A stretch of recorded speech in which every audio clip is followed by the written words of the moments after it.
दोस्तों रिलायंस पावर की बात करें, स्टॉक के अंदर फिर से तेजी का दौर शुरू हो चुका है। स्टॉक 13 पे आ चुका है और इंट्राडे में फ्राइडे के दिन 14 का हाई भी बना है, यानी स्टॉक में जबरदस्त तेजी आने की संभावना बनने लगी है। और इसके पीछे वजह है कंपनी का रिजल्ट। बहुत समय के बाद कंपनी ने शानदार प्रॉफिट बताया।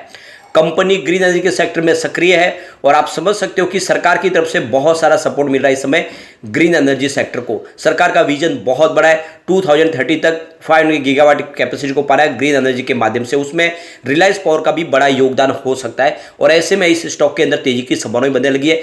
और सबसे जो बड़ी बात है कि वर्दे पार्टनर्स का बड़ा सहयोग मिल रहा है रिलायंस पावर को और प्रमोटर ने अपनी होल्डिंग को बढ़ाया था, अपनी मजबूती दर्ज करे है अनिल अंबानी, और इसी वजह से एक तेजी का माहौल आने की संभावना बन चुकी है। तो क्या है आगे की संभावना रिलायंस पावर की, क्या इस समय हमें इन्वेस्टमेंट कर लेना चाहिए, जानने की कोशिश करेंगे इस वीडियो के माध्यम से।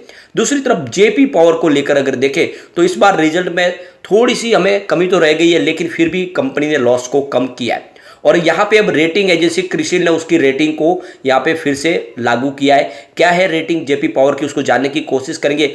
और जेपी पावर जिसकी खुद की 2 कोल माइंस है और कंपनी अगर आप देखें तो बिजनेस में अपने कर्ज को कम करने की कोशिश करी और इसलिए उन्होंने सीमेंट के बिजनेस को भी बेचा है। तो क्या जेपी पावर में आने वाले इसमें कुछ तेजी आएगी, लेकिन पिछले कई समय से स्टॉक काफ़ी ज़्यादा करेक्ट भी हो चुका है, क्या दाव लगाना चाहिए, इन सारी बातों को जानेंगे इस वीडियो के माध्यम से। लेकिन फ्रेंड उससे पहले अगर आप पहली बार हमारे चैनल पे आए तो चैनल को सब्सक्राइब कर दीजिए, एक बेल आइकॉन दबा दीजिए ताकि जब भी नया वीडियो बने पहला नोटिफिकेशन आपको मिले। वीडियो पसंद आए तो लाइक से जरूर कीजिए। चलो फ्रेंड्स वीडियो स्टार्ट करते हैं। मैं हूं आपका दोस्त एसबी दवे और हमारे अपने चैनल ऑनलाइन कमाई में आपका बहुत बहुत स्वागत है।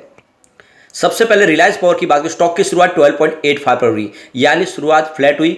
गुरुवार की क्लोजिंग भी 12.85 के आसपास ही थी और यही दिन भर का लो है। लेकिन जो स्टॉक जो दौड़ा तो 14 का इसने हाई टच कर लिया और ये काफ़ी शानदार, बहुत समय के बाद हमने 14 के स्तर को छूते हुए देखा स्टॉक को। अंत में क्लोजिंग 13.10 पर रही और इसके पीछे वजह है प्रॉफिट बुकिंग। लोगों ने जम के प्रॉफिट बुकिंग भी की क्योंकि स्टॉक काफ़ी समय के बाद दौड़ा था, 9 रुपये से 14 तक चला गया। ऐसे में प्रॉफिट बुकिंग तो लाजमी है। 1.95% की तेजी के साथ में इसने क्लोजिंग दी है। अब आप देख सकते हो पिछले 5 ट्रेडिंग सेशन में स्टॉक ने 11.49% का बंपर रिटर्न दे दिया, यानी 12% की शानदार हमने तेजी देखी है 5 दिन के अंदर। और आपको ये पता ही होगा 28 मार्च 2023 को ये 9 रुपये का इसने लो बनाया था।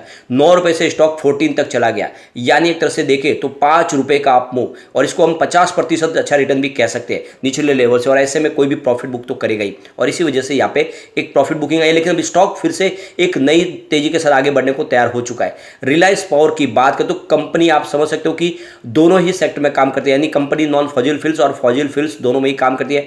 कंपनी का कोल, गैस और हाइड्रो प्रोजेक्ट है। इसके अलावा कंपनी का विंड एनर्जी और सोलर एनर्जी प्रोजेक्ट भी है और कंपनी बांग्लादेश में भी बिजली के निर्माण के काम के आगे बढ़ रही है और बहुत जल्द वहाँ का प्रोजेक्ट भी कंप्लीट हो जाएगा।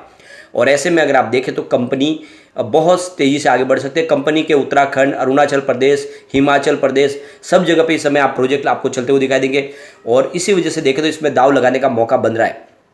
आप देख सकते हो कि पिछले कई दिनों से स्टॉक में गिरावट भी काफ़ी ज़्यादा हुई थी। एक अपडेट भी निकल के आ रही कि रिलायंस पावर ने अपनी सहायक company Vidarbha industries power limited यानी वीआईपीएल के ऋणदाताओं को 1200 रुपीज़ का वन टाइम सेटलमेंट ऑफर दिया है। और इसके बाद में स्टॉक एक्सचेंज ने भी देख सकते हो कि बीएसई और एनएसई ने इससे सरकार कंपनी से क्लेरिफिकेशन मांगा था। इसके जवाब में रिलायंस पावर ने इस रिपोर्ट को खारिज कर दिया है और कंपनी ने कहा है कि ऐसी कोई घटना या जानकारी हमें नहीं है और यह तथ्यात्मक रूप से ये गलत भी है और कोई बताने योग्य घटना होगी तो उसको हम जरूर बताएंगे। तो कंपनी ने इस बात को खारिज कर दिया कि वो कोई भी 1200 करोड़ रुपये का वन टाइम सेटलमेंट नहीं करने जा रहे। और इस खबर के बाद में जो तेजी का माहौल भी बना, लेकिन वो तेजी जारी है क्योंकि कंपनी ऐसी बहुत सारी इस समय गतिविधियां कर रही है जिसकी वजह से आने वाले समय उनका बिजनेस आगे बढ़े।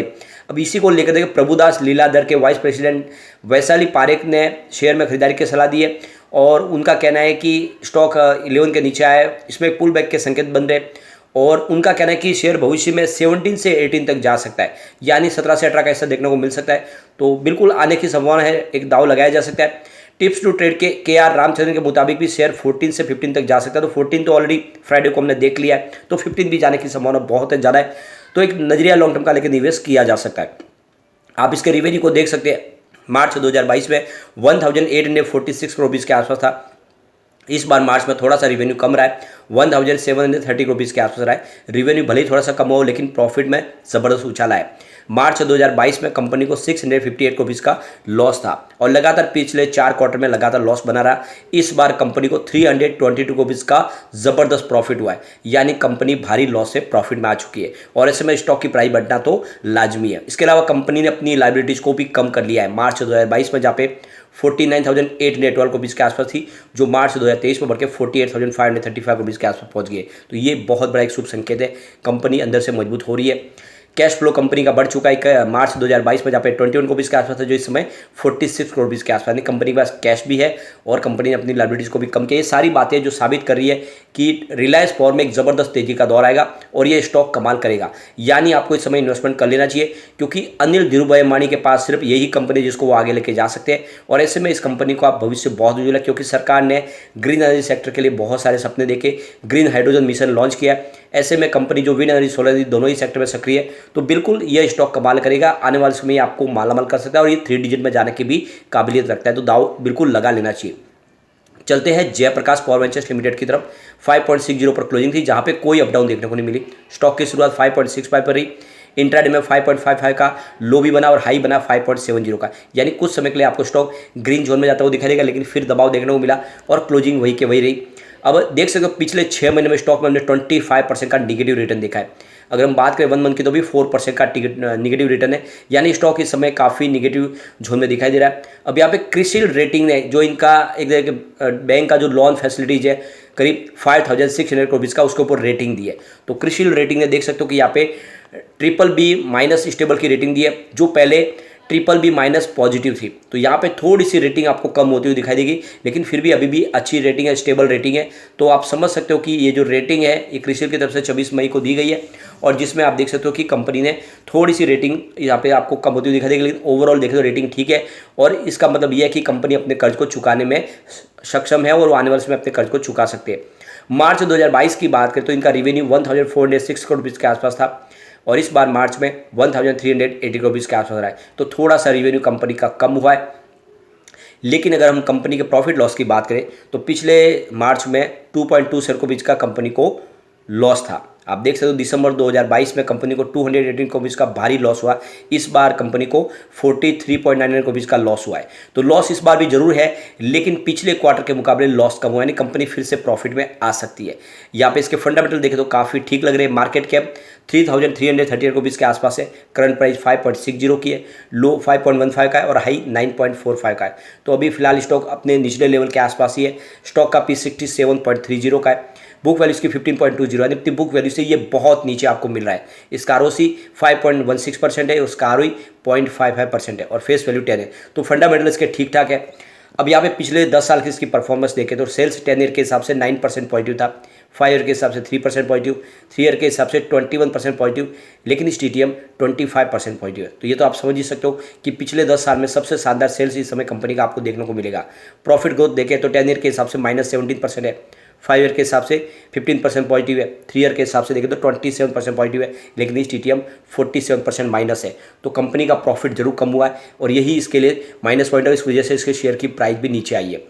स्टॉक का CAGR देखें तो 10 ईयर के हिसाब से -14% है, 5 ईयर के हिसाब से 10% पॉजिटिव है, 3 ईयर के हिसाब से 91% है, यानी 3 ईयर के हिसाब से काफ़ी ज़बरदस्त रिटर्न दिया था इसने, लेकिन 1 ईयर के हिसाब से वापस 19% डाउन है।